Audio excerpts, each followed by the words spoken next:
2024 সাল যত ভালো আছে 25 সাল আরো খারাপ হয়ে যাবে, আজ থেকে 30 সাল আরো খারাপ হয়ে যাবে, 40-50 সাল আরো খারাপ হয়ে যাবে। দিন যত গড়াবে মানুষ তত খারাপ হতে থাকবে, তত জঘন্য হতে থাকবে, তত নোংরা হতে থাকবে, ঠিক না? আপনি তাকান না মুসলমানদের ভিতরে কি অবস্থা। ঢাকা শহরে মুসলমান তারা মানুষকে দাওয়াত দেয়, তারা নাকি সবচেয়ে নিরীহ মানুষ। 40 দিনের জন্য বের হয়, 120 দিনের জন্য বের হয়, নিজের টাকা খরচ করে তারা মানুষকে দাওয়াত দেয়। অথচ তাদের মধ্যে আজ কয়েক বছর ধরে ঝগড়া চলছে সাদ আর জুবাইর, তাই না? দুইটা গ্রুপ হয়ে ঝগড়া হচ্ছে। আর ঝগড়ার ফলাফল কি? একজন মারাই গেল, আর কতজন আঘাতপ্রাপ্ত হলো, কতজন হসপিটালে গেল, কত মানুষের রক্ত ঝরালো, তাই না? এটা কি মুসলমানের আদর্শ? এটা কি সালাফদের আদর্শ? হাদিস পড়েন, মুসলিমের 2564 নাম্বার হাদিস খোলেন। আপনি আদর্শ আগে শিখতে হবে। সালাফি খালি রফলি দান করাতে নয়, বুকে হাত বাঁধাতে নয়, জোরে আমিন বলাতে নয়। সালাফি আকীদায় হতে হবে, সালাফি মানহাজে হতে হবে, সালাফি ব্যবহারে হতে হবে, সালাফি চরিত্রে হতে হবে, সালাফি কথাবার্তায় হতে হবে, সালাফি ব্যবসায় হতে হবে, সালাফি লেনদেনে হতে হবে, প্রত্যেক জায়গায় সালাফি হতে হবে। খালি শুধু বিদাতীদের বিরুদ্ধে রদ করার নাম সালাফি নয়, রাতে কিয়াম করে দাঁড়িয়ে আল্লাহর সামনে 2 চোখের পানি ছেড়ে দেওয়া, এটাও হলো সালাফি। শুধুমাত্র এরকম হলেই হয় না, এজন্য সালাফদের চরিত্র আপনাকে বুঝতে হবে। মুসলিমের 2564 নম্বর হাদিস খোলেন, দেখেন এত সুন্দর আদর্শ, এত সুন্দর চরিত্র আল্লাহ রাসূল সাল্লাল্লাহু আলাইহি সাল্লাম গঠন করতে বললেন। আবু হুরায়রা রাবী, তিনি বলেন রাসূল সাল্লাল্লাহু আলাইহি সাল্লাম বলেছেন, লা তাহাসাদু, তোমরা পরস্পরে হিংসা করো না। তার মানে একজনের সাথে আরেকজনের হিংসা করা যাবে না। ওয়ালা তানাজাসু, তোমরা একজন আরেকজনের মধ্যে দালালি করে দাম বাড়িয়ে দিও না। তার মানে দুজনের মধ্যে দালালি করে দাম বাড়ানো যাবে না। একথা তো আপনারা বুঝে গেছেন। কিভাবে? একজন গরু বিক্রি করতেছে, ও বলতেছে ও নিজেরই লোক, 30,000 দিবি বলে ও চলে গেল। তখন আরেকজন লোক এসে বলল 28,000 দিবেন। কই অমুকে 30,000 বললো, তাই দিলাম না, আপনাকে 28,000-এ দিব। তার মানে কি করলো? দাম বাড়িয়ে দিয়ে গেল। রাসূল সাল্লাল্লাহু আলাইহি সাল্লাম বললেন, তোমরা দুজনের মধ্যে দালালি করে দাম বাড়িয়ে দিবা না যে কোনো বিষয়ে।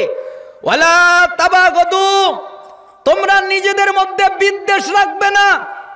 আমার প্রতি কেউ বিদ্বেষ যেন না রাখে, সে যদি মুসলিম হয়। আমিও যেন কারো প্রতি বিদ্বেষ না রাখি, আমি যদি মুসলিম হই। ওয়ালা তাদাবারু, তোমরা কেউ কারো পিছু নিও না। তার মানে পিছনে ঘুরে ঘুরে দোষ ত্রুটি খুঁজে বের করার চেষ্টা করো না, এটা হারাম। ওয়ালা ইয়াবি বাদুকুম আলা বাইবাদ, তোমরা কারো বেচা কেনার সময় আগবেরে কিনা বেচা করো না। কেন? আমার ভাই যদি একটা জিনিস কিনে আর আমি যদি গিয়ে ওই জিনিস কিনতে চাই, আমার ভাইয়ের কষ্ট হবে না? বলবে আমি কিনতেছিলাম আর ও এসে দাম করা শুরু করলো। অথবা আমি একটা জিনিস বিক্রি করতেছি, আরেকজন যদি মাঝখান থেকে এসে বলে যে আমারটা নেন, তাহলে কষ্ট লাগবে না? এজন্য রাসূল সাল্লাল্লাহু আলাইহি সাল্লাম বললেন, কারো কেনা বেচার সময় আগবেরে তোমরা কেনা বেচা করো না। এমনকি বিবাহের সময় একজন বিবাহের প্রস্তাব দিয়েছে, আপনি ওই জায়গায় প্রস্তাব দিতে পারবেন না ততদিন যতক্ষণ পর্যন্ত ওই প্রস্তাব নিজে উঠিয়ে না নেয়, ততক্ষণ পর্যন্ত আপনি প্রস্তাব দিতে পারবেন না। নিষেধ। এটা হলো মুসলমানদের আদর্শ। এরপরে রাসূল সাল্লাল্লাহু আলাইহি সাল্লাম বললেন, ওয়াকুনু ইবাদাল্লাহি ইখওয়ানা, তোমরা সবাই আল্লাহর বান্দা, ভাই ভাই হয়ে যাও। আল মুসলিম আখুল মুসলিম, মুসলমান মুসলমানের ভাই। একজন মুসলমান আর একজন মুসলমানের কি? ভাই। আরো জোরে বলেন কি? ভাই। যেরকম মায়ের পেটের ভাই ভাই, ঠিক একজন মুসলমান আর একজন মুসলমানের ভাই। তার মানে তোমরা মুসলমান মুসলমানের ভাই। এরপরে রাসূল সাল্লাল্লাহু আলাইহি ওয়াসাল্লাম বললেন, লা ইয়াজলিমুহু, মুসলমান মুসলমানের উপরে জুলুম করতে পারে না। একজন মুসলমান আর একজন মুসলমানের উপরে কোনোভাবে কোনো রকম ভাবে জুলুম করতে পারে না। ওয়ালা ইয়াখযুলুহু, মুসলমান মুসলমানকে তুচ্ছ করতে পারে না, তাচ্ছিল্য করতে পারে না, সহায়হীন ভাবে সম্বলহীন ভাবে ছেড়ে দিতে পারে না। ওয়ালা ইয়াকযিবুহু, মুসলমান মুসলমানের সাথে মিথ্যা বলতে পারে না। ওয়ালা ইয়াহকিরুহু, মুসলমান মুসলমানকে হেয় করতে পারে না, এটা হতে পারে না। আত-তাকওয়া হাহুনা ওয়া ইউশিরু ইলা সাদরিহি সালাসা মাররাতিন, এই কথা বলে তিনি বুকের দিকে ইঙ্গিত করে বললেন তাকওয়া এখানে, তাকওয়া এখানে, তাকওয়া এখানে। তার মানে কলিজার ভিতরে তাকওয়া থাকে। এরপরে বললেন বিহাসবি ইমরিইম মিনাশ শাররি আইয়াহকিরা আকাহুল মুসলিম, প্রত্যেক মুসলমানের উপরে নিষিদ্ধ, বৈধ নয় সে একটা মুসলমানের খারাপ হওয়ার জন্য, একটা মুসলমানের মন্দ হওয়ার জন্য, একটা মুসলমানের বাজে হওয়ার জন্য এতটুকু যথেষ্ট, সে আরেকজন মুসলমানকে খারাপ বলে। তার মানে আমি যদি আরেকজন মুসলমানকে খারাপ বলি তাহলে খারাপ কে?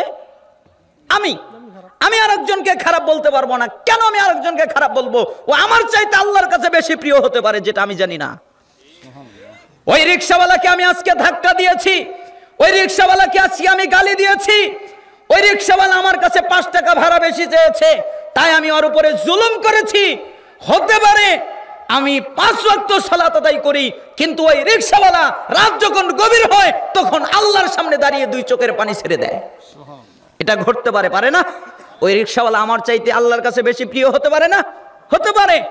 এজন্য রাসূল সাল্লাল্লাহু আলাইহি সাল্লাম বললেন একজন মুসলমানের খারাপ হওয়ার জন্য এতটুকু যথেষ্ট, সে আরেকজন মুসলমানকে খারাপ বলে। এরপরে বললেন কুল্লুল মুসলিম আলাল মুসলিমি হারাম দামুহু ওয়া মালুহু ওয়া ইরদুহু, প্রত্যেক মুসলমানের উপরে হারাম অপর মুসলমানের জন্য মুসলমান মুসলমানের রক্ত বের করতে পারে না। কোন মুসলমান কোন মুসলমানকে আঘাত করে রক্ত বের করতে পারবে না। মুসলমান মুসলমানের সম্পত্তি মেরে দিতে পারে না, কোনোভাবে সম্পত্তি মেরে দিতে পারে না। মুসলমান মুসলমানের সম্মান নষ্ট করতে পারে না, কোনোভাবেই সম্মান নষ্ট করতে পারে না। তাহলে বাংলাদেশে ঢাকা শহরে টঙ্গীর ইজতেমা ময়দানে 2 গ্রুপ মারামারি করে একজন আরেকজনকে রক্তাক্ত করছে, একজন আরেকজনের বিরুদ্ধে চলে যাচ্ছে। তাহলে এই হাদিস অনুযায়ী তাদের অবস্থা কি হবে? যেখানে আল্লাহর নবী বললেন মুসলমান মুসলমানের রক্ত বের করতে পারে না, ঠিক ওইখানে মুসলমানেরাই মুসলমানের রক্ত বের করে। অথচ এটা উচিত ছিল না, এটা জরুরি ছিল না। এই জন্য আপনাদেরকে আদর্শ শিক্ষা দেওয়ার জন্য হাদিসটা অনুবাদ করলাম। পৃথিবীর কোন এলাকাবাসী যদি এই হাদিস অনুযায়ী চলে, ওই এলাকা স্বর্ণালী স্বর্ণের যুগ হিসেবে পরিণত হয়ে যাবে। আল্লাহ সুবহানাহু ওয়া তাআলা আমাদের এই হাদিস অনুযায়ী আমল করার তৌফিক দান করুন। কিয়ামতের পূর্বের একটা ফিতনা হলো আল্লাহর নবী যে ইসলাম রেখে গেছেন ওই ইসলাম পাওয়া যাবে না। আপনি যদি খোঁজেন ওই ইসলাম পাবেন না, ওই ইসলাম পাওয়া যাবে না। উম্মে দারদা রাদিয়াল্লাহু আনহু তিনি বলেন দাখালা আলাইয়া আবু দারদা ওয়া হুয়া মুগদাবুন, একদিন আবু দারদা রাদিয়াল্লাহু আনহু তিনি রাগান্বিত অবস্থায় ঘরে প্রবেশ করলেন। এত রাগ, কোনোদিন তাকে এত রাগ অবস্থায় দেখা যায়নি, কিন্তু ওই দিন তিনি রেগে ঘরে প্রবেশ করলেন। তাই আমি জিজ্ঞেস করলাম মা আকদাবাক, কি ব্যাপার, আপনি রেগেছেন কেন, রাগ করেছেন কেন, আপনি রেগে আছেন কেন? তখন তিনি জবাবে বললেন আল্লাহি, আল্লাহর কসম, মা আরিফু মিন উম্মতি মুহাম্মদ সাল্লাল্লাহু আলাইহি ওয়াসাল্লাম শাইআ ইল্লা আন্নাহুম ইউসাল্লুনা জামিআ, জামাতে নামাজ ছাড়া, জামাতে সালাত ছাড়া আমি মুহাম্মদ সাল্লাল্লাহু আলাইহি সাল্লামের দ্বীনের কিছুই সমাজে দেখতে পাচ্ছি না, তাই রেগে গেছি। বলেন তো সমাজে কি আছে? জামাতে নামাজ আছে, আর কি নাই? কিচ্ছু নাই। একথা আবু দারদা বললেন। বুখারীর 650 নম্বর হাদিস, এটা বের করে মিলিয়ে দেখেন। শুধু নয়, তিরমিজি 2447 নম্বর হাদিস। আনাস ইবনে মালিক রাদিয়াল্লাহু আনহু তিনি বলেন একই কথা, মা আরাফু মিম্মা কুন্না আলাইহি আলা আহদি রাসূলিল্লাহ সাল্লাল্লাহু আলাইহি ওয়াসাল্লাম। তিনি বললেন যে রসুলের সময়ে চর্চিত দিনের কিছুই আমি এখন সমাজে দেখতে পাচ্ছি না। আল্লাহর রসুলের সময়ে চর্চিত যেই দিন ছিল, আমি ওটা দেখতে পাচ্ছি না। তখন সাহাবীরা বললেন, আমরা বললাম আইনা সলাহ, সলাত তো আছে। আপনি বললেন কিছুই নাই, নামাজ তো আছে, নামাজ আদায় করে এরকম লোক তো আছে। তখন তিনি বললেন, শোনো, আওয়ালাউ তাসনাউ ফি সলাতিকুম মা কদ আলিমতুম, আরে নামাজে সলাতে কি অবহেলা তৈরি করেছে, কি অলসতা তৈরি করেছে, এটা তো তোমরা ভালো করেই জানো, তাই না? সলাত আদায় করে অবহেলা করে, সলাত আদায় করে অলসতা নিয়ে, ঠিক না? অধিকাংশ মানুষ। আচ্ছা, আপনারা একটা কথার জবাব দেন, আল্লাহ কি কখনো মিথ্যা বলেন?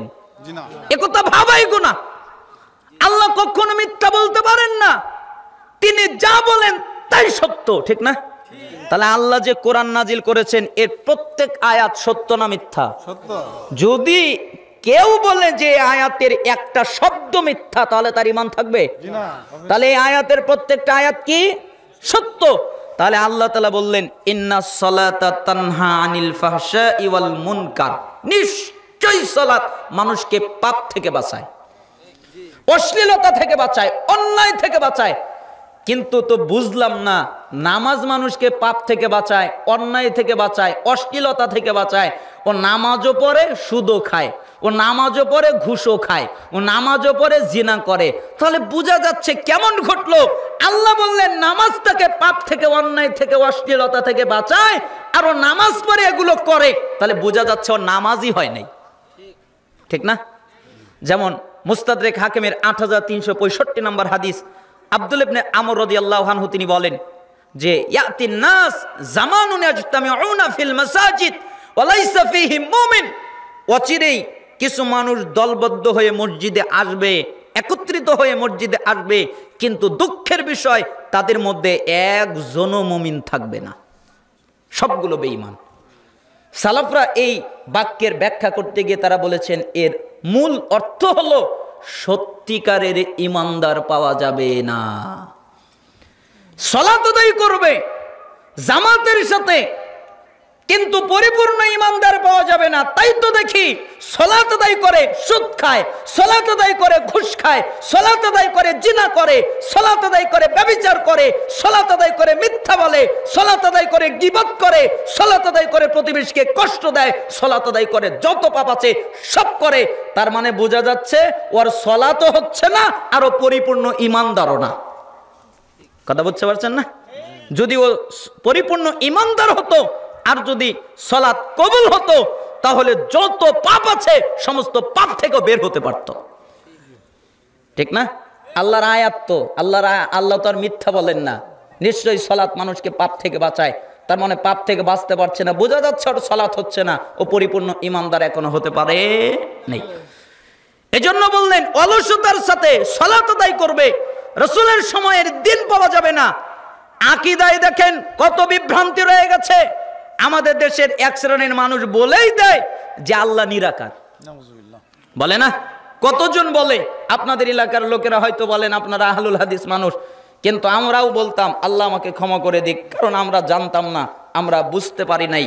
যখন আমরা জানতে পেরেছি, বুঝতে পেরেছি, তখন আমরা আকীদা চেঞ্জ করেছি।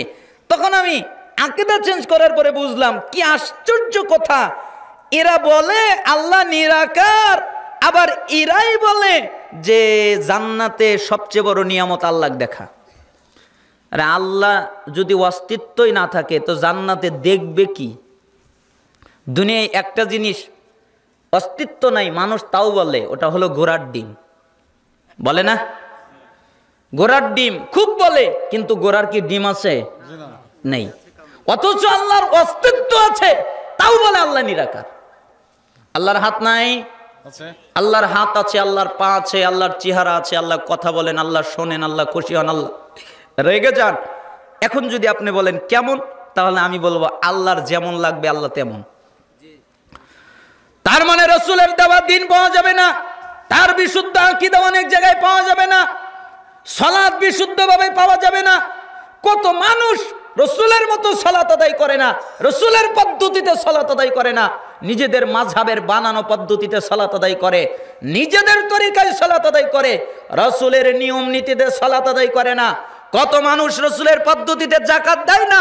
আল্লাহর নবী বলেছেন যাকাত দেওয়ার উত্তম পদ্ধতি হলো টাকা দেওয়া আর এরা জাকাত দেয় কাপড় দিয়ে, আর অন্যভাবে ফিতরা দিবে হলো খাদ্য দিয়ে, ওই জায়গায় দেয় টাকা দিয়ে। মানে যেখানে যা ওইটা সব উল্টিয়ে দিয়েছে। আমি ভাবতাম যে হজ একটা ভালো ইবাদত, কেন হজে অন্তত কেউ শিরিক করে না, এটা আমি ভাবতাম। কিন্তু যখন আল্লাহ তাআলা আমাকে তার ঘরে নিয়ে গেলেন, তখন আমি দেখলাম যে আমাদের সফর সঙ্গী দুজন লোককে দেখলাম। তার একজন লোক আমি দেখলাম যে আপনার হারামের মধ্যে খোলা জায়গায়, কিছু জায়গায় কাবার বাহিরে যে কবুতর ওরে, তো এই কবুতরকে গম দিচ্ছে, চাউল দিচ্ছে, আরও কি কি নিয়ে গেছে এগুলো খাওয়াচ্ছে। তা আমি মজা করে বললাম, আপনি তো খুব ভালো লোক, মজা করছেন, খাওয়ান। এই কথা বলে যাচ্ছিলাম, তখন উনি বললেন না এখানে কারণ আছে। তখন আমি আবার ঘুরলাম, কারণ আছে মানে কি বলেন তো? তখন বলে যে আমার এলাকার মা বোনেরা এই গম, এই কালাই এগুলো দিয়ে দিয়েছে, চাউল দিয়ে দিয়েছে, যে এই কবুতরদের খাওয়ালে মনোবাসনা পূর্ণ হবে, অর্থাৎ সে যদি সন্তান চায় আল্লাহ তাকে সন্তান দিবে। তারপরে আমি তার আগের ঘটনা, যে যখন তওয়াফ করছিলাম, তওয়াফ করার সময় আমাদের সাথে একজন বৃদ্ধ লোক আছে, বৃদ্ধ মানুষ, সে ওই হাজরে আসওয়াদের দিকে যেতে চাচ্ছে। তা আমি তাকে বললাম যাবার দরকার নেই। কেন? দেখেন না কত বড় বড় লোক, মানে রমাদানে তো প্রচুর ভিড়, আর ওটা হলো করোনায় বন্ধ ছিল, যেতে পারে নাই পৃথিবী থেকে মানুষ। তারপরে যখন খুলে দেওয়া হলো, ওই সময় আল্লাহ আমাকে নিয়ে গেলেন, ওই সময় প্রচুর ভিড়, মানে হজের মতো এত ভিড়। তো আমি বললাম যায়েন না। কেন? গেলে ও আপনাকে একদম পিষ্ট করে ফেলবে। দেখেন না কত বড় বিশাল দেহের অধিকারী, আপনি বৃদ্ধ মানুষ, যাওয়ার দরকার নাই, দূর থেকে ইশারা করেন, আল্লাহ তাই আপনাকে নেকি দিয়ে দিবেন, আপনার কোনো অসুবিধা হবে না, আপনি দূর থেকে ইশারা করেন। উনি বলেন না আমি যাবই। তখন আমি বললাম আচ্ছা ঠিক আছে যান, কারণ ওনার আবেগ কাজ করতেছে, আমি যদি এখন বাধা দেই কেমন হবে, ওনার আবেগ যত কাজ করতেছে যাক। আমি ভাবছিলাম হাজরে আসওয়াদ চুম্বন করবে। তখন যখন গেল, তখন কোমর থেকে একটা কাপড় বের করলো, কালো কাপড়। তখন আমি বললাম কি ব্যাপার, সাদা কাপড়ের ভিতরে কালো কাপড়, এটা তো হয় না, এক কালারের মধ্যে আর এক কালার, এটা তো হয় না, হয় সাদা কাপড় পরবে, এটা হলো উত্তম, অন্য অন্য কালার পরা জায়েজ, কিন্তু সে সাদা কাপড়ের ভিতর থেকে কালো কাপড় বের করলো কেন? ভিড়ের মধ্যে তাকে আর কিছু বলতে পারলাম না। চলে গেলাম, তাওয়াফ শেষ হয়ে গেল, ওমরা শেষ হয়ে গেল, হোটেলে চলে গেলাম। মাথা মুন্ডন করার পরে চলে যাওয়ার পরে তার সাথে দেখা হলো, বসে আছে রিসিপশনে। তাকে আমি বললাম দাদু ভাই একটা কথা বলি, রাগ করবেন না? আচ্ছা আপনি তাওয়াফ করার সময় কালো কাপড় বের করলেন কেন? কালো কাপড় বের করেছি কেন জানো?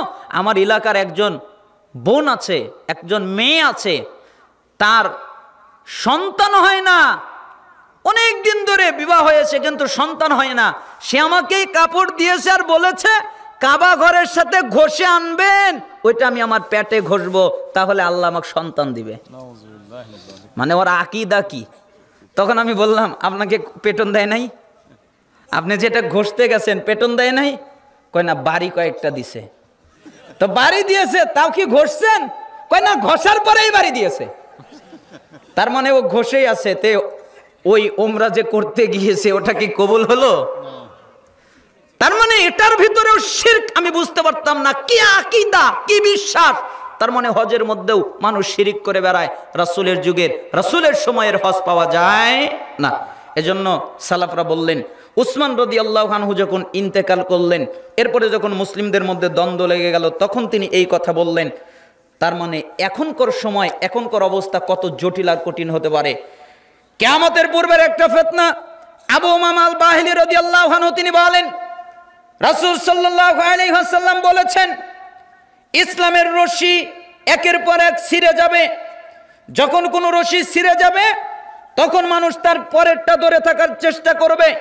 ফাওয়ালুহুন্না নাকদাল হুক, সর্বপ্রথম যে রশিটা ছিঁড়ে যাবে সেটা হলো শাসন ব্যবস্থার রশি।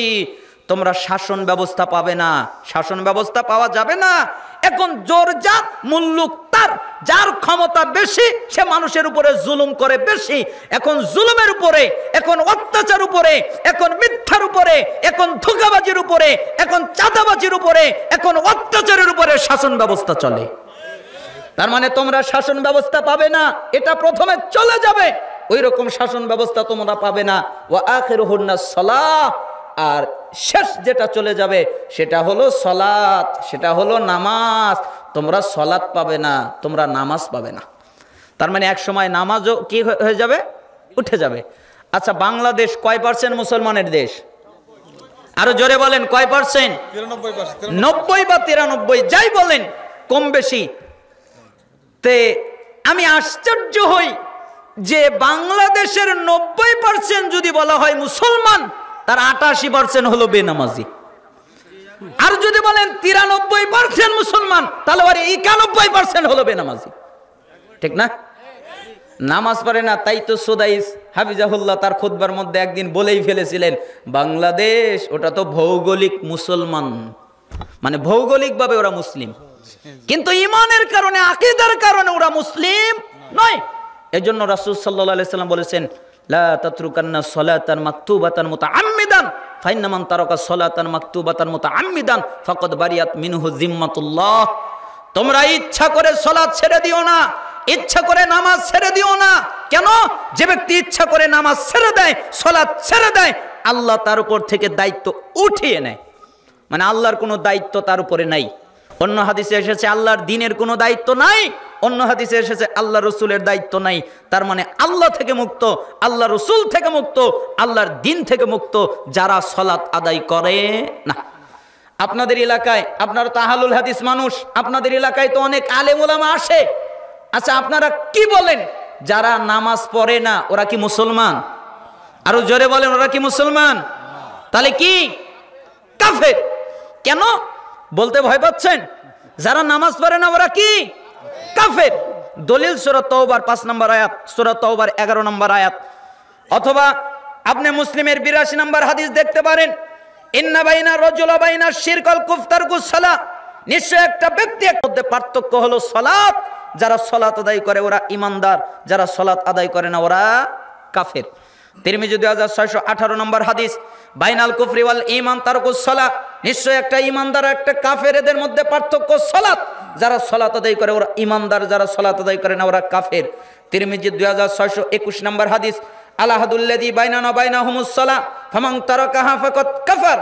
আমাদের মধ্যে তাদের মধ্যে পার্থক্য নামাজ, সালাত। যারা সালাত আদায় করে ওরা ঈমানদার, যারা সালাত আদায় করে না ওরা কাফের। ইবনে মাজার 1080 নম্বর হাদিস, লাইসা বাইনাল আবদি ওয়া শিরকিল্লাহ তারকুস সালাহ ফাইজা তারাকা ফাকাদ আশরাক। নিশ্চয় একটা বান্দা, মুসলিম বান্দা, একটা কাফের, একটা মুশরিক, এদের মধ্যে পার্থক্য সালাত। যেই ব্যক্তি সালাত ছেড়ে দিল, নামাজ ছেড়ে দিল, ওই ব্যক্তি শিরক করলো। তার মানে সালাত ছেড়ে দেওয়াটাও কি শিরক। পরবর্তী প্রজন্ম সাহাবী আব্দুল্লাহ বিন মাসউদ রাদিয়াল্লাহু আনহু বলেন, এখন কিন্তু উঠিয়েন না। কেন? শয়তান কিন্তু ছো মারবে, কারণ এখন হলো শেষ সময়। দেখবে তুই এতক্ষণ ছিলি, এখন যদি তোকে আমি না নিতে পারি তাহলে তো আমার খুব বিপদ আছে। এজন্য শয়তান বলবে, এই তুই কি শান্তি চাস, তুই কি কল্যাণ চাস, ভালো লাগতেছে না, ওঠ বাড়ির যা, প্রস্রাবে এসেছে। এখন চাপ মারবে বেশি, কারণ 5-6 মিনিট 10 মিনিট আপনাদের সামনে কথা বলবো, আর তো শয়তান নিয়ে যাবে। এজন্য শয়তানকে সুযোগ দিবেন না। আল্লাহ তাআলা যেন আমাদেরকে শেষ পর্যন্ত থাকার আর গুনাহ ক্ষমা হওয়ার আর পাপ নেকি হওয়ার এই ফজিলত নিয়ে যাওয়ার তৌফিক যেন আল্লাহ আমাদের দান করেন। সাহাবী আব্দুল্লাহ বিন মাসউদ রাদিয়াল্লাহু আনহু তিনি বলেন, মান তারাকাস সালাহ ফালা দীন লাহু। যারা সালাত আদায় করে না তাদের দিন ধর্ম নাই। আলী রাদিয়াল্লাহু আনহু বলেন, মাল্লাম ইউসাল্লি ফাহুয়া কাফিরুন। যারা সালাত আদায় করে না ওরা হলো কাফের। আবু দারদা রাদিয়াল্লাহু আনহু বলেন, লা ঈমান আলিমান লা সালাত লাহু। ওই ব্যক্তির ঈমান নেই যেই ব্যক্তি সালাত আদায় করে না। ওমর ইবনুল খাত্তাব রাদিয়াল্লাহু আনহু বলেন, লা হাযযা ফিল ইসলাম লিমান তারাকাস সালাহ। ওই ব্যক্তির ইসলামে কোনো জায়গা নেই যেই ব্যক্তি সালাত আদায় করে না। পরবর্তী প্রজন্ম তাবি আব্দুল্লাহ বিন শাকিক ইজমা বর্ণনা করছেন, কানা সাহাবু মুহাম্মদ সাল্লাল্লাহু আলাইহি ওয়াসাল্লাম লা ইয়ারাউনা শাইআম মিনাল আমাল তারকুহু কুফরুন গায়রাস সালাহ। সাহাবীরা আমলের মধ্যে কোনো আমল ছেড়ে দেওয়াকে কুফরি মনে করতেন না, একমাত্র সালাত ছাড়া। কেউ যদি সালাত ছেড়ে দিল তাহলে সাহাবীরা তাদেরকে কাফের মনে করত। রাসূলের ফতোয়া, সাহাবীর ফতোয়া, তাবির ফতোয়া, ইমাম আহমদ বিন হাম্বল রাহিমাহুল্লাহ তার আকীদার কিতাব উসুলুস সুন্নাহর মধ্যে আকীদা পরিষ্কার করেছেন, যারা সালাত আদায় করলো না ওরা কুফরি করলো। আর এই কুফরি বড় কুফরি, এই কুফরির কারণে তারা কাফের হয়ে গেল। আর তারা কাফের হয়ে যাওয়ার কারণে ইসলামী শাসন ব্যবস্থা থাকলে তাদেরকে মৃত্যুদণ্ড দেওয়া বৈধ হয়ে গেল। তার মানে যারা সালাত আদায় করে না তাদের বেঁচে থাকার কোনো অধিকার নেই। যদি ইসলামী শাসন ব্যবস্থা থাকে তাহলে বেনামাজি এত খারাপ। যারা সালাত আদায় করে না সে যদি মেয়েকে বিয়ে দেয় বিয়ে হবে না, বিয়ে বাতিল। একটা পুরুষ ছেলে সালাত আদায় করে না তার সাথে মেয়েকে বিয়ে দেওয়া যাবে না, বিয়ে বাতিল। একটা মেয়ে সালাত আদায় করে না তার সাথে কোনো ছেলেকে বিয়ে দেওয়া যাবে না, তাহলে এ বিয়ে বাতিল। স্বামী সালাত আদায় করে স্ত্রী সালাত আদায় করে না, স্ত্রী সালাত আদায় করে স্বামী সালাত আদায় করে না, তাহলে সূরা মুমতাহিনার 10 নম্বর আয়াত অনুযায়ী অটো তালাক, অটোমেটিক তালাক, একাই তালাক। 1 তালাক 2 তালাক 3 তালাক বলা লাগে না, খালি সালাত ত্যাগ করেছে, একজন পরে আরেকজন পরে না, তাই তালাক হয়ে যায়। যারা সালাত আদায় করে না তাদের কোনো জানাজা নেই। আরে জানাজা তো দূরের কথা, যারা সালাত আদায় করে না তাদের জন্য কাফনের কাপড় কেনা জায়েজ নেই। কাফনের কাপড় তো দূরের কথা, তারা মারা গেলে তাদেরকে গোসল দেওয়া বৈধ নয়। একবার কেন 100 বার যদি গোসল দেয় আর 500 বছর যদি সাবানের মধ্যে চুবিয়ে রাখে তাও কোনোদিন পবিত্র হবে না, ও হলো অপবিত্র। ওর জন্য কবর খনন করা জায়েজ নেই। ও যদি মারা যায় মুসলমানের কবরস্থানে ওকে দাফন করা জায়েজ নেই। কোন সালাফ মজা করে বলতেন যে কুকুরকে যেরকম মারা গেলে ফেলে দিলে দুর্গন্ধ বের হয়, ঠিক ও যদি মারা যায় আর যদি ফেলে দেওয়া হয় দুর্গন্ধ বের হবে, মানুষের কষ্ট হবে, তাই ওকে গর্ত করে ওখানে পুঁতে রাখবে যেরকম কুকুরকে পুঁতে রাখে। খবরদার পুঁতার সময় যেন না বলে বিসমিল্লাহি আলা মিল্লাতি রাসূলিল্লাহ, এটা যেন না বলে। যদি বলতেই হয় তাহলে যেন বলে বিসমিল্লাহি আলা মিল্লাতি ইবলিস, আমি ওকে ইবলিসের মিল্লাতে রাখলাম। সারা জীবন রসুলকে মানে নাই আর আমি আজকে ওকে রাসূলের মিল্লাতে রাখবো? যে সালাত আদায় করে না তার জানাজা নেই। আল্লাহর নবী তার মায়ের জন্য দোয়া করতে চায়, আল্লাহ অনুমতি দেয়নি। আল্লাহর নবী তার বাপের জন্য দোয়া করতে চায়, আল্লাহ অনুমতি দেয়নি। আল্লাহর নবী তার চাচার জন্য দোয়া করতে চায়, অনুমতি দেয়নি। সূরা তাওবার 113 নম্বর আয়াত পড়বেন এবং তার ব্যাখ্যা পড়বেন, তাফসীর পড়বেন। মুসনাদে আহমদেও এসেছে, ওই আয়াতের তাফসীরে এসেছে আল্লাহর নবী তার মায়ের জন্য দোয়া করতে চাইলেন, আল্লাহ অনুমতি দিলেন না। বাকি সব তাফসীরে এসেছে আল্লাহর নবী তার চাচার জন্য দোয়া করতে চাইলেন, আল্লাহ অনুমতি দিলেন না, বললেন মা কানা লিন নবী ওয়াল্লাযিনা আমানু ইস্তাগফিরু লিল মুশরিকিন। ইমানদার আর যারা নবী তাদের জন্য জায়েজ নয় কাফের মুশরিকদের জন্য দোয়া করা, ক্ষমা চাওয়া। এমনকি সূরা তাওবার 84 নম্বর আয়াত দ্বারা আল্লাহ উল্লেখ করেছেন তুমি তাদের জানাজার সালাত আদায় করো না, যারা মুশরিক যারা কাফের তাদের জানাজা বৈধ নয়। অতএব যত মানুষ বেনামাজির জানাজা পড়বে তত মানুষ পাপী হিসেবে গণ্য হবে। বেনামাজির কোনো জানাজা নেই।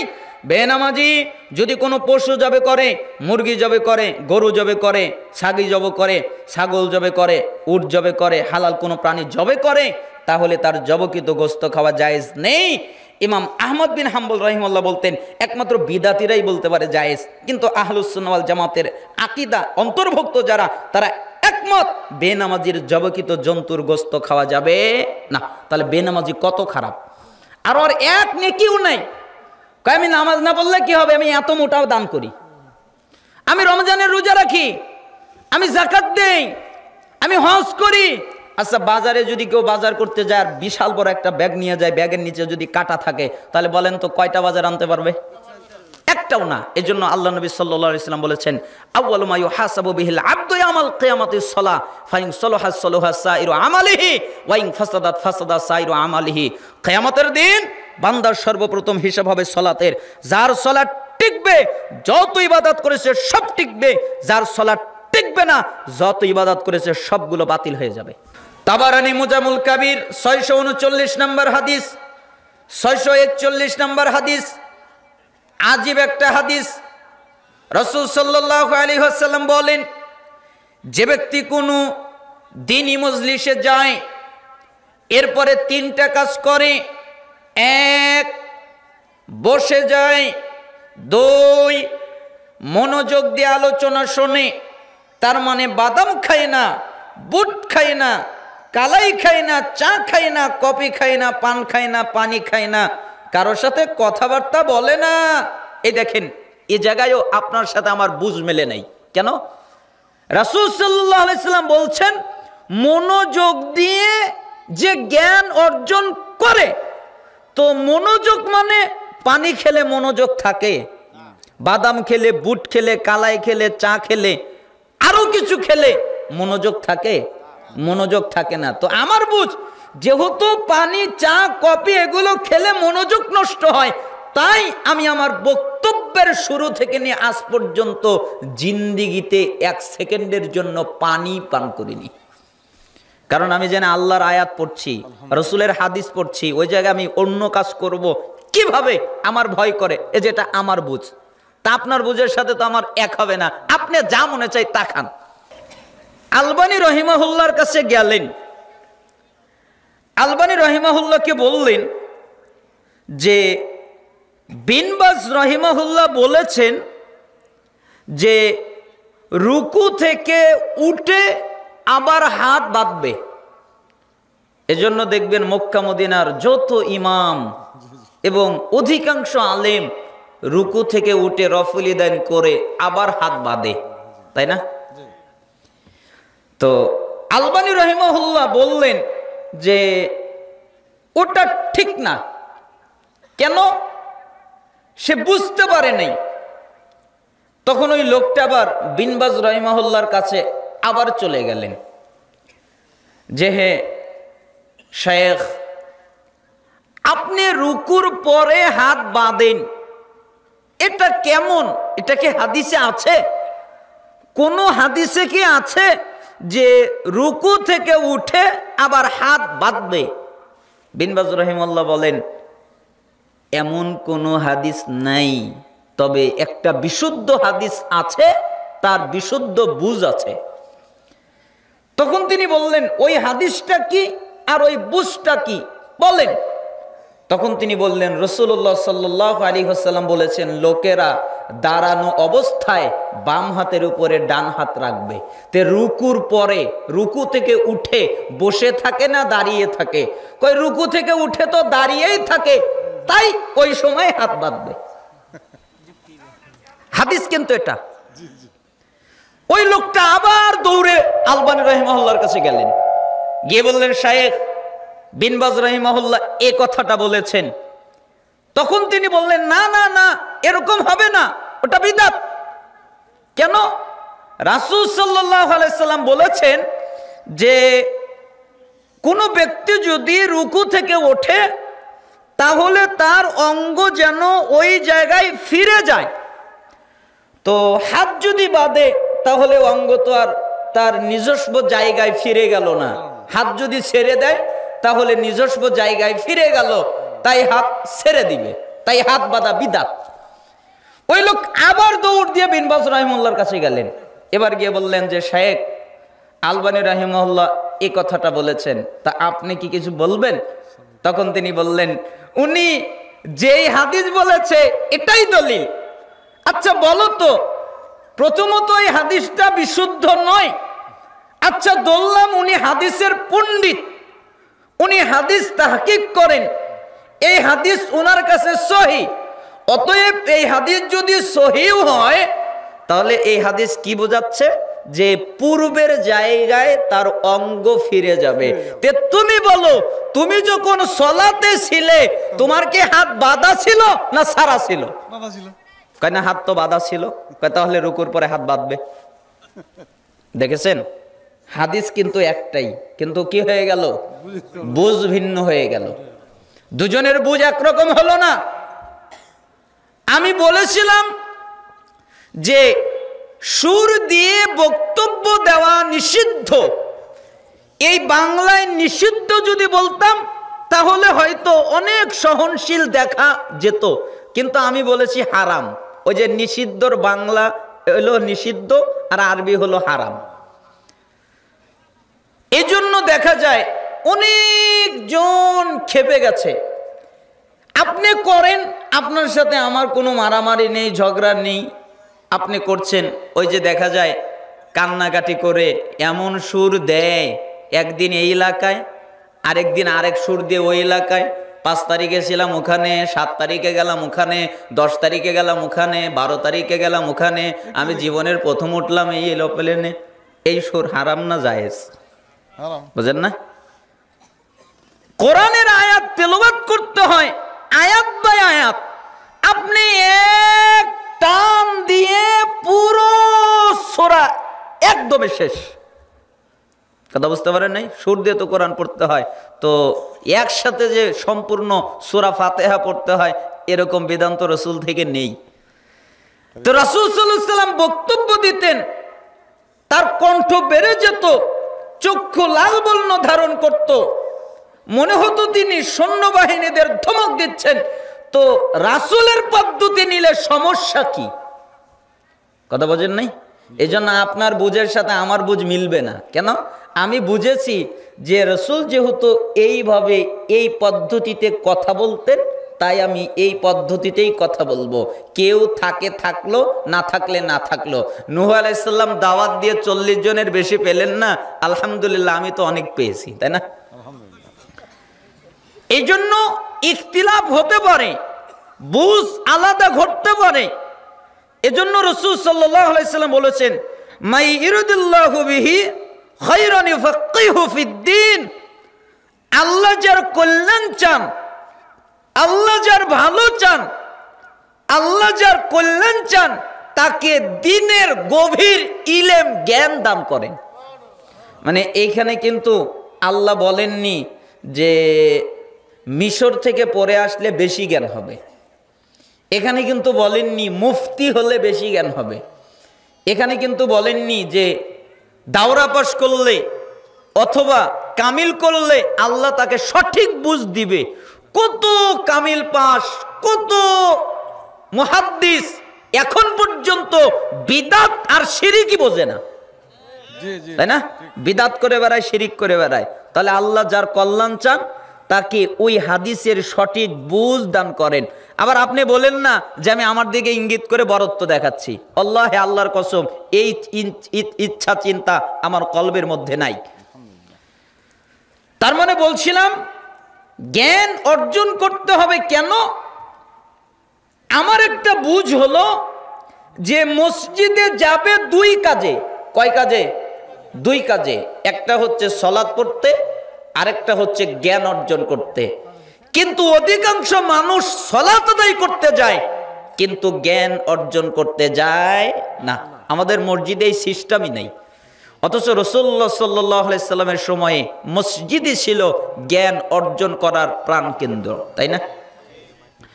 সহিহ তারগীব ওয়াত তারহিব 86 নম্বর হাদিস, রাসূল সাল্লাল্লাহু আলাইহি ওয়াসাল্লাম বলেন, যে ব্যক্তি মসজিদে যায় জ্ঞান অর্জন করার জন্যে অথবা কাউকে জ্ঞান শিখাবার জন্যে, হয় জ্ঞান অর্জন করতে যায় নতুবা কাউকে জ্ঞান শিখাতে যায়, তাহলে একটা হজ করলে যে নেকি হয় আল্লাহ ওই নেকি তাকে দান করেন। তার মানে জ্ঞান অর্জন করতে গেলে অথবা শিখাতে গেলে কোথায়? মসজিদে হজের নেকি পাওয়া যায়। মিশকাতের 220 নম্বর হাদিস, রাসূল সাল্লাল্লাহু আলাইহি ওয়াসাল্লাম বলেন, মান খারাজা ফি তালাবিল ইলম ফাহুয়া ফি সাবিলিল্লাহ হাত্তা ইয়ারজিআ। যে ব্যক্তি জ্ঞান অর্জন করার জন্য, কোরআন এবং হাদিস জানার জন্য বাড়ি থেকে বের হয়, কেন? আমি জ্ঞান অর্জন করব, আমি ইলম অর্জন করব, আমি বিদ্যা অর্জন করব। তাহলে যতক্ষণ পর্যন্ত সে বাড়িতে ফিরে না যায় ততক্ষণ তার আমলনামায় জিহাদ করার নেকি হয়। বলেন তো কিসের নেকি হয়? জিহাদ। আল্লাহর পথে জিহাদ করলে, আল্লাহর পথে যুদ্ধ করলে আল্লাহ যে নেকিটা আপনাকে দান করতেন ওই নেকি আপনার আমলনামায় আল্লাহ দান করেন। তাবারানী মুজামুল কাবির 639 নম্বর হাদিস, 641 নম্বর হাদিস, আজীব একটা হাদিস। রাসূল সাল্লাল্লাহু আলাইহি ওয়াসাল্লাম বলেন, যে ব্যক্তি কোনো দ্বীনি মজলিসে যায় এরপরে 3টা কাজ করে, 1 বসে যায়, 2 মনোযোগ দিয়ে আলোচনা শোনে, তার মানে বাদাম খায় না, বুট খায় না, কালাই খায় না, চা খায় না, কফি খায় না, পান খায় না, পানি খায় না, কারোর সাথে কথাবার্তা বলে না। এই দেখেন, এই জায়গায়ও আপনার সাথে আমার বুঝ মেলে নাই। কেন? রাসূল সাল্লাল্লাহু আলাইহি সাল্লাম বলছেন, মনোযোগ দিয়ে যে জ্ঞান অর্জন করে, তো মনোযোগ মানে পানি খেলে মনোযোগ থাকে, বাদাম খেলে, বুট খেলে, কালাই খেলে, চা খেলে, আরো কিছু খেলে মনোযোগ থাকে? মনোযোগ থাকে না। তো আমার বুঝ, যেহেতু পানি, চা, কফি এগুলো খেলে মনোযোগ নষ্ট হয়, তাই আমি আমার বক্তব্যের শুরু থেকে নিয়ে আজ পর্যন্ত জিন্দিগিতে 1 সেকেন্ডের জন্য পানি পান করিনি। কারণ আমি জানি আল্লাহর আয়াত পড়ছি, রসুলের হাদিস পড়ছি, ওই জায়গায় আমি অন্য কাজ করব কিভাবে আমার ভয় করে। এ যেটা আমার বুঝ, তা আপনার বুঝের সাথে তো আমার এক হবে না।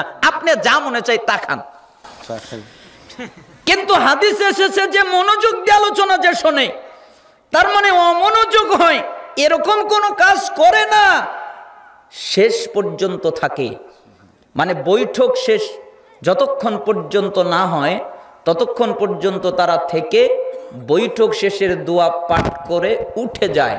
আল্লাহ তাআলা বলেন, মুহাম্মদ জি আপনি বলেন, কি বলবো? কদ গফারাল্লাহু লাকুম যুনুবাকুম, আমি আল্লাহ তাদের অতীত জীবনের যত পাপ আছে সবগুলোকে মাফ করে দিয়েছি। আমি আল্লাহ কারো পরোয়া করি না। তার পাপ যদি হতে হতে আসমান এবং জমিন পর্যন্ত ভরে যায়, আসমান এবং জমিনে পাপ রাখার মতো জায়গা নেই, এত পাপ করেছে, এর পরেও যদি দ্বীনি মজলিসে বসে মনোযোগ দিয়ে আলোচনা শোনে, কোরআন হাদিস শোনে, ইলম অর্জন করে এবং বৈঠক শেষের দোয়া পাঠ করা পর্যন্ত অবস্থান করে, তাহলে আমি আল্লাহ তাদের গুনাহ মাফ করে দেই। আরো ওয়াবুদ্দিলাত সাইয়্যাতিকুম হাসানাত, আমি তাদের পাপকে নেকিতে পরিণত করে দিই। পাপ নেকি, আজীব হাদিস। সালাত আদায় করলে পাপ ক্ষমা হয়, পাপ নেকি হয় না। যাকাত দিলে, সিয়াম পালন করলে, হজ করলে পাপ ক্ষমা হয়, কিন্তু পাপ নেকি হয় না। জিহাদ করলে পাপ ক্ষমা হয়, ইসলাম কবুল করলে পাপ ক্ষমা হয়, হিজরত করলে পাপ ক্ষমা হয়, কিন্তু পাপ নেকি হয় এরকম কথা নেই। কিন্তু দ্বীনি মজলিসে বসলে, আলোচনা শুনলে পাপ তো ক্ষমা হয়, আর যত পাপ সারা জীবনে করেছে সবগুলো আল্লাহ নেকি বানিয়ে দেয়। সহিহ হাদিস। তার মানে এটা দামি মজলিস, সবচেয়ে দামি, সবচেয়ে গুরুত্বপূর্ণ মজলিস এটা। আপনার এই 13 পাড়ার এই এলাকাবাসী যদি বুঝতো, এলাকাবাসী যদি জানতো যে জ্ঞান অর্জন করা, জ্ঞানের মজলিস কত গুরুত্বপূর্ণ, তাহলে এই জায়গায়, এই খোলা ময়দানে জায়গা দেওয়া সম্ভব হতো না। কিন্তু তারা বোঝেনি, তারা বুঝতে পারেনি। এখানে গানের মজলিস হলে, এখানে সুরেলা কণ্ঠের আলোচনা হলে, মিথ্যা কিস্সা কাহিনীওয়ালা লোকজন আসলে মানুষের ঢল পড়ে যেত। কিন্তু আমার কথা ভিন্ন কথা, কারণ আমাকে তো অনেকে সহ্য করতে পারে না, হয়তো আমার কথা শুনতে চাচ্ছে না, এরকম ঘটতে পারে। তারপরেও কোরআন এবং হাদিসের ভালোবাসা থাকলে, ব্যক্তি যেমনই হোক, কোরআন এবং হাদিসের ভালোবাসা থাকলে অন্তত মজলিসের ফজিলত নেওয়ার জন্য হলেও মজলিসে বসতো, ঠিক না? আল্লাহ তাআলা যেন আপনাদেরকে কবুল করেন এবং আপনাদের গুনাহ ক্ষমা করেন এবং আপনাদের গুনাহকে নেকিতে পরিণত করেন, ওই পর্যন্ত ধৈর্য ধরে থাকার তৌফিক যেন দান করেন। আপনারা ভয় পেন না, আজকে 24 ডিসেম্বর, আমি আপনাদের 25 ডিসেম্বরে আলোচনা করব না, চিন্তা করার কোনো দরকার নেই। এই জন্য ভয় পাওয়ার কোনো প্রয়োজন নেই। যেই তারিখে উঠিয়েছেন ওই তারিখে আপনাদেরকে বিদায় দিব ইনশাআল্লাহ। আল্লাহ তাআলা যেন সহজ করে দেন। আমি আমার খুতবার মধ্যে একটা আয়াত পাঠ করেছি, ওয়ামা আতাকুমুর রাসূলু ফাখুযুহু, রাসূল তোমাদের যা দেয় তোমরা তা নেও, এবং রাসূল তোমাদের যা থেকে নিষেধ করেন তা থেকে তোমরা বিরত হও। ওয়াত্তাকুল্লাহ, এ ব্যাপারে আল্লাহকে ভয় করো। ইন্নাল্লাহা শাদীদুল ইকাব, নিশ্চয়ই আল্লাহ শাস্তিদানে কঠোর, কঠিন। আল্লাহ তাআলা শুধু দয়া করতে পারে এমনটা নয়, আল্লাহ তাআলা শুধু রহমত করতে পারে এমনটা নয়, আল্লাহ তাআলা কঠিন শাস্তিও দিতে পারে, আযাবও দিতে পারে। অতএব রাসূল যদি কোনো কথা বলে তাহলে তোমরা শোনো, তিনি যদি কোনো কাজ থেকে নিষেধ করে তাহলে তোমরা বিরত হও। এই হাসরের 7 নম্বর আয়াতের এক অংশ দ্বারা এটা বোঝা যায় যে রাসূলের কথা, তার আনুগত্য করাটা জরুরি। আপনি যদি কোরআনুল কারীম খোলেন, আলে ইমরানের 31 নম্বর আয়াত পাঠ করেন, তাহলে দেখবেন আল্লাহ তাআলা বলেছেন, কুল, হে নবী আপনি বলেন, ইন কুনতুম তুহিব্বুনাল্লাহ, তোমরা যদি দাবি করো আমি আল্লাহকে ভালোবাসি, আমরা আল্লাহকে ভালোবাসি, আমরা আল্লাহকে মুহাব্বত করি, এটা যদি দাবি করো, ফাত্তাবিউনি, তাহলে আমি নবীর ইত্তেবা করো, আমি নবীর অনুসরণ করো, আমি নবীর আনুগত্য করো, ইউহিব্বুকুমুল্লাহ, তাহলে আল্লাহ তাআলা তোমাদের ভালোবাসবেন, ওয়া ইয়াগফির লাকুম যুনুবাকুম, এবং তোমরা যত পাপ করেছো আল্লাহ সব ক্ষমা করে দিবেন। কার আনুগত্য করলে? রাসূলের আনুগত্য করলে। সূরা নূরের 52 নম্বর আয়াত আল্লাহ তাআলা বলেন, আমাইতিউল্লাহ ওয়া রাসূলাহু ওয়া ইয়াখশাল্লাহ ওয়া ইয়াত্তাকিহি ফাউলাইকা হুমুল ফাইজুন। যে ব্যক্তি আল্লাহর আনুগত্য করে, যে ব্যক্তি রাসূলের আনুগত্য করে, তার মানে আল্লাহকে মেনে চলে, রাসূলকে মেনে চলে, আল্লাহর সামনে দাঁড়াতে ভয় পায়। আমি কিভাবে আল্লাহর সামনে দাঁড়াবো? আমি জিনা করি, আমি কিভাবে জিনা করতে পারি, আমি কিভাবে সুদ খেতে পারি, আমি কিভাবে ঘুষ খেতে পারি। দেখবেন আপনাকে একটু সাহাবীদের বর্ণনা দেখাই।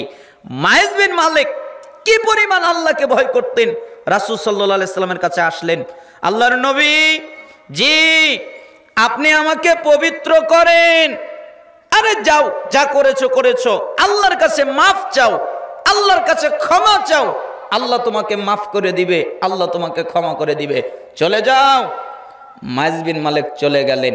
কিছু দূর যাওয়ার পরে তার যেন কেমন কেমন লাগে, তাই আবার ফিরে আসলেন, আল্লাহর নবী, জি আপনি আমাকে পবিত্র করেন না। আরে আমি তোমাকে কি বললাম তুমি বোঝনি? আমি তোমাকে বলেছি আল্লাহর কাছে মাফ চাও, আল্লাহর কাছে ক্ষমা চাও, আল্লাহ তোমাকে মাফ করবে, আল্লাহ তোমাকে ক্ষমা করবে, যাও। এরপরে চলে গেলেন। কিছুক্ষণ পর আবার ফিরে আসলেন, আল্লাহর নবী, জি আপনি আমাকে পবিত্র করেন। তুমি কি আমার কথা বুঝতে পারো না? আর আমি তোমাকে বললাম আল্লাহর কাছে মাপ চাইতে, আল্লাহর কাছে ক্ষমা চাইতে। তুমি যত বড় পাপ করে থাকো না কেন, আল্লাহর কাছে মাপ চাও, ক্ষমা চাও, আল্লাহ তোমাকে মাফ করবে, আল্লাহ তোমাকে ক্ষমা করবে, যাও, চলে যাও। চলে গেলেন। চতুর্থবার আবার ফিরে আসলেন, আল্লাহর নবী কি হয়েছে? আমাকে পবিত্র করেন। তখন আর মায়েজকে আল্লাহ নবী সাল্লাল্লাহু আলাইহি সাল্লাম কিছু বললেন না। মায়েজ থেকে মুখ ঘুরিয়ে সাহাবীদের দিকে মুখ করে সাহাবীদেরকে বললেন, এই সাহাবীরা, জি এই মায়েজ কি পাগল নাকি যে আমার কথা বোঝে না? আমি ওকে বললাম আল্লাহর কাছে মাপ চাইতে, আর আমাকে বলে পবিত্র করেন, ও কি পাগল? তখন সাহাবীরা বললেন, আল্লাহর নবী ও পাগল নয়। তখন তিনি বললেন, ও বুঝেছি, মদ পান করেছে, তাই না? এ কারণে বিবেক হারিয়ে গেছে, যে কি করতে হবে বুঝতে পারছে না, কি বলতে হবে বুঝতে পারছে না। তখন একজন সাহাবী লাফ দিয়ে উঠলেন, এরপরে তার মুখের সাথে নাক লাগিয়ে দিয়ে বললেন, আল্লাহর নবী, জি মদ পানও করে নাই, তাহলে মদও পান করেনি, মাতালও নয়, তাহলে পাগলও নয়, আমার কথা বোঝে না কেন? আমি তাকে বললাম আল্লাহর কাছে মাপ চাইতে, ক্ষমা চাইতে, সে কেন বোঝে না? এরপরে মুহাম্মদ সাল্লাল্লাহু আলাইহি ওয়াসাল্লাম বললেন, আচ্ছা বলো কি করেছো? কয়বার ফিরিয়ে দিলেন? 4 বার। আর আমি আর আপনি যদি হতাম, এই আব্দুল্লাহ কি করেছে জানোস? এই কি করেছে, কি করেছে, তাড়াতাড়ি বল।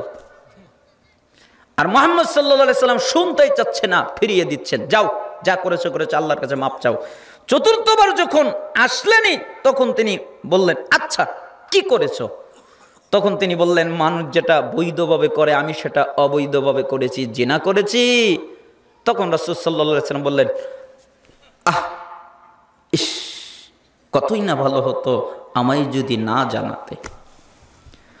আমি তোমাকে বললাম আল্লাহর কাছে মাপ চাও, ক্ষমা চাও, আল্লাহ মাফ করে দিবে, ক্ষমা করে দিবে, তুমি তা না করে আমাকে জানিয়ে ফেললে, কতই না ভালো হতো আমাকে যদি না জানাতে। আমাকে যেহেতু জানিয়ে ফেলেছো, বিচার হবেই। এই সাহাবীরা, জি মাইজ বিন মালিককে মাটিতে অর্ধ পর্যন্ত গাড়ো পাথর মেরে মেরে মেরে তাকে রক্তাক্ত করে মেরে ফেলে দাও, তার বেঁচে থাকার অধিকার নেই। সে জিনা করেছে, সে বিবাহিত। ঠিক মায়েজ বিন মালিককে পাথর মেরে মেরে মেরে রক্তাক্ত করে মেরে ফেলে দেওয়া হলো। রক্ত ছিটে ছিটে সাহাবীদের গায়ে লেগে গেল। তাই কিছু সাহাবীরা অভিযোগ শুরু করলেন, অভিশাপ করলেন।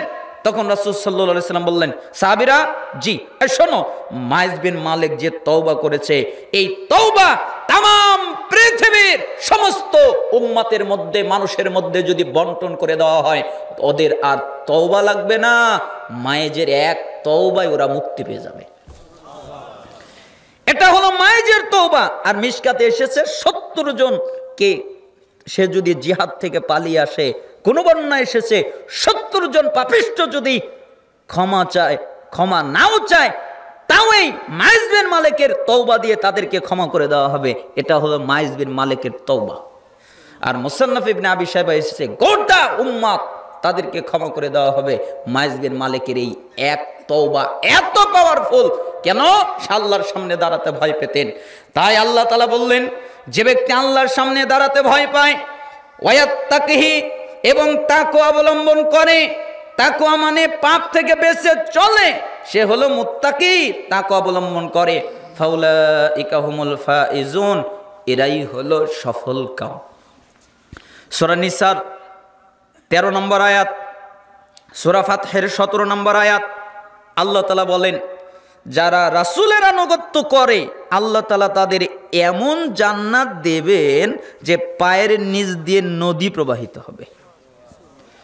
যেমন সূরা আল আরাফ 158 নম্বর আয়াত যদি পড়েন, ফাআমিনু বিল্লাহি ওয়া রাসূলিহিন নাবিয়্যিল উম্মিয়্যি আল্লাযী ইউমিনু বিল্লাহি ওয়া কালিমাতিহি ওয়াত্তাবিউহু লাআল্লাকুম তাহতাদুন। তোমরা ঈমান আনো আল্লাহর প্রতি এবং আল্লাহর বার্তাবাহক উম্মি নবীর প্রতি। কেন? যে নবী আল্লাহর প্রতি ঈমান এনেছেন, আল্লাহ যে কিতাব নাজিল করেছেন ওই কিতাবের প্রতি ঈমান এনেছেন, তোমরা ওই নবীর আনুগত্য করো, তোমরা ওই নবীর ইত্তেবা করো, তোমরা ওই নবীর অনুসরণ করো, লাআল্লাকুম তাহতাদুন, তাহলে আল্লাহ তোমাদেরকে হেদায়েত দান করবেন। বলেন তো, হেদায়েত কার আনুগত্য করলে? রাসূলের আনুগত্য করলে। এই 3 আয়াতে 4টা জিনিস পেলাম। 1 আল্লাহর ভালোবাসা, 2 হিদায়েত, 3 পাপ থেকে ক্ষমা, 4 জান্নাত। আবার শোনেন, 1 আল্লাহর ভালোবাসা, 2 হিদায়েত, 3 পাপ থেকে ক্ষমা, 4 জান্নাত। এই 4টা জিনিস যদি আল্লাহ আপনাকে দেয়, আপনার আর কিছু লাগবে? জান্নাতে যাওয়ার জন্য আর কিছুর প্রয়োজন নেই, সুখে থাকার জন্য আর কিছুর প্রয়োজন নেই, 4টাই এনাফ। আপনি আল্লাহর ভালোবাসাও পেলেন, আপনি হিদায়াতও পেলেন, আপনি ক্ষমাও পেলেন, আপনি জান্নাতও পেলেন। আপনার আর কি লাগে? এই সব কিছু পাওয়া যায় একমাত্র রাসূলের আনুগত্য করলে, ঠিক না? এজন্যই তো আবু দাউদের 4607 নম্বর হাদিস, তিরমিজি 2676 নম্বর হাদিস, ইবনে মাজার 43 নম্বর হাদিস, ইবনে হিব্বানের 5 নম্বর হাদিস, সহিহ তারগিব ওয়াত তারহিবের 37 নম্বর হাদিস।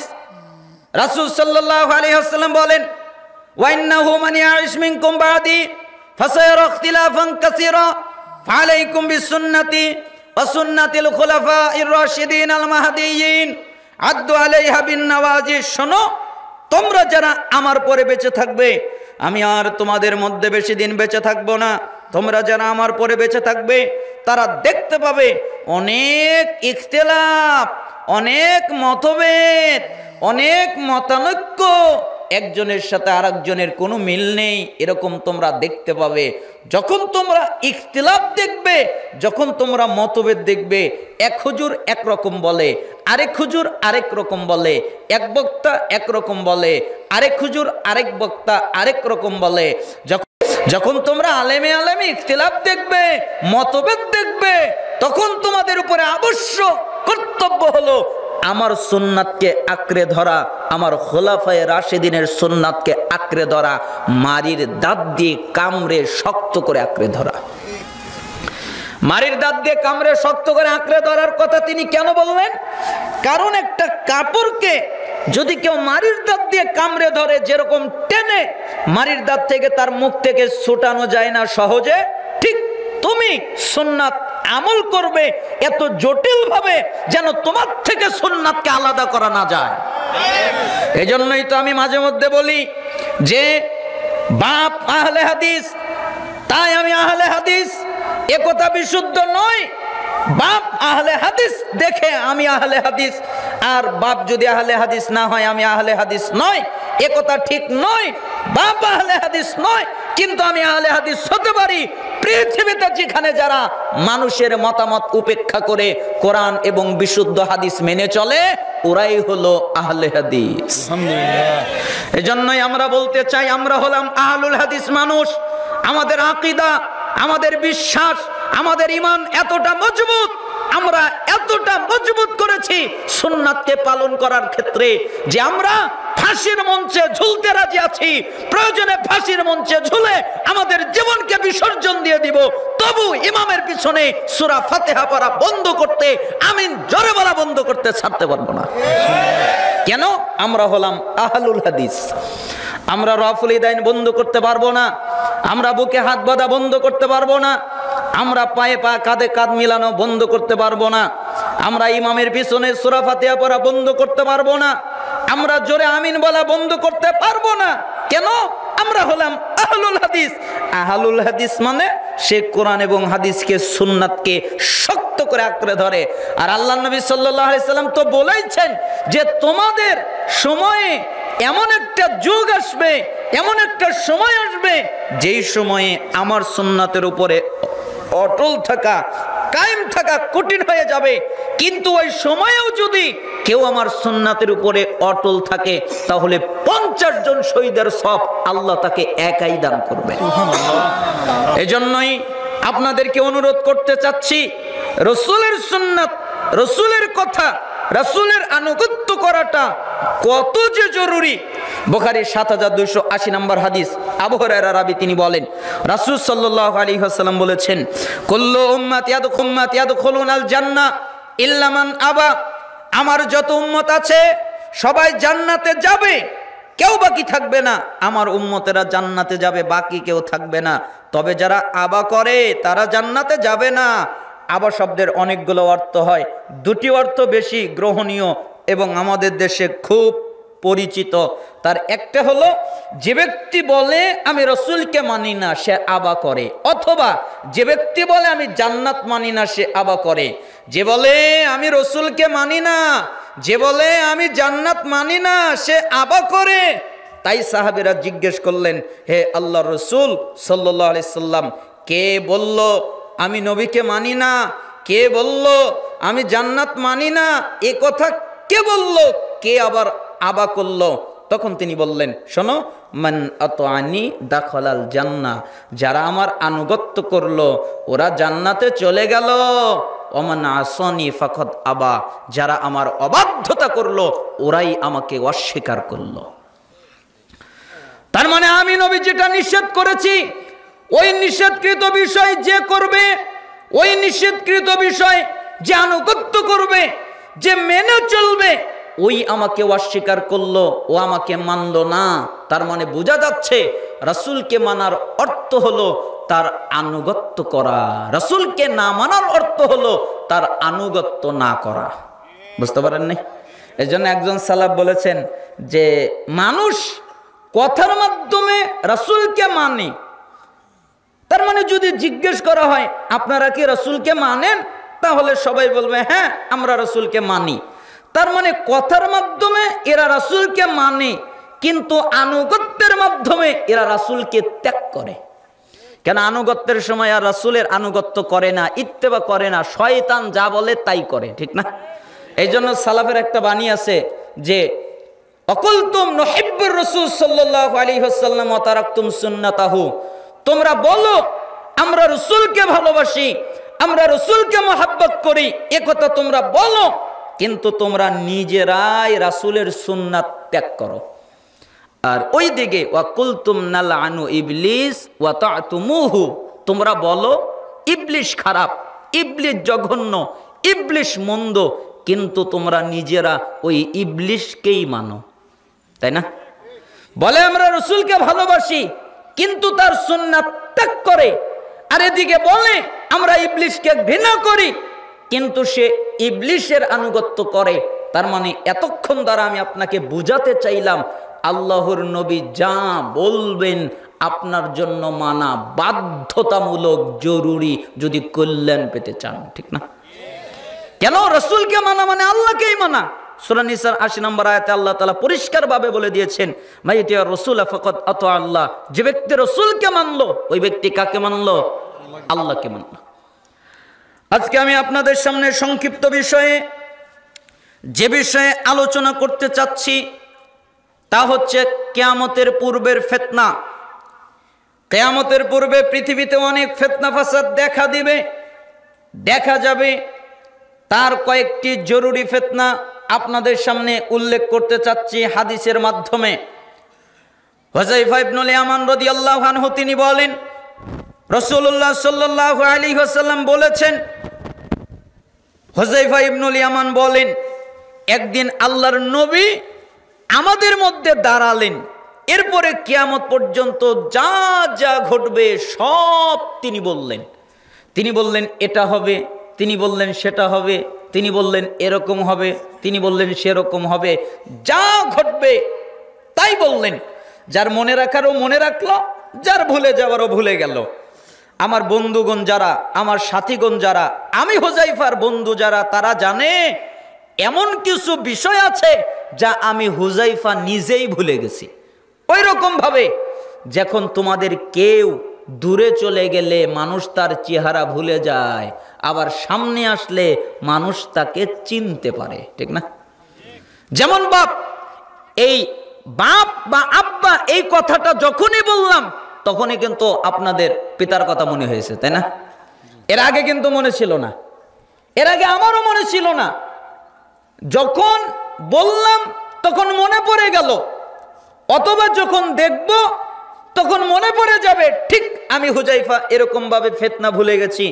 কিন্তু যখন ঘটতে দেখি তখন আবার মনে পড়ে যায়।